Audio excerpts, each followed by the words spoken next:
लग्नाचे दागिने म्हणजे श्रीमंत पेशवाई दागिने. नाशिकचे सुप्रसिद्ध सराफ मयूर अलंकार सराफ.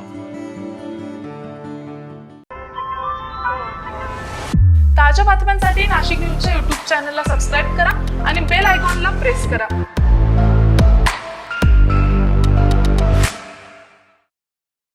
नाशिक विधान परिषद निवडणुकीच्या पार्श्वभूमीवर राजकीय हालचालींना वेग आलेला आहे. सहलीवर गेलेले नगरसेवक आता थेट नाशिकच्या दिशेनं रवाना झालेत आणि महायुतीनं यासाठी अतिशय सावधगिरीची भूमिका घेतली आहे. मतदान फुटू नये तसेच कोणताही दगाफटका होऊ नये यासाठी महायुतीने काटेकोर रणनीती आखली आहे. नगरसेवकांना थेट मतदान केंद्रावरच घेऊन जाण्याचा निर्णय घेण्यात आला असून त्यांच्यावर विशेष लक्ष ठेवण्यात येत आहे. कल्याण, ठाणे आणि भिवंडी येथे ठेवण्यात आलेले सर्व नगरसेवक आता नाशिकच्या दिशेने रवाना झालेत.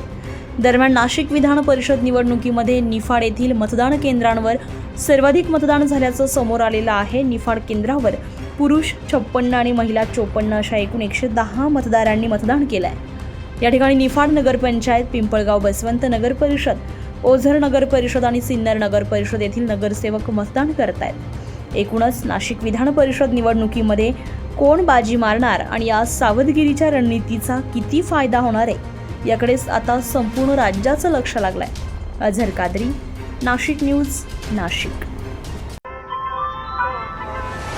ताज्या बातम्यांसाठी नाशिक न्यूजच्या YouTube चॅनलला सबस्क्राईब करा आणि बेल आयकॉनला प्रेस करा.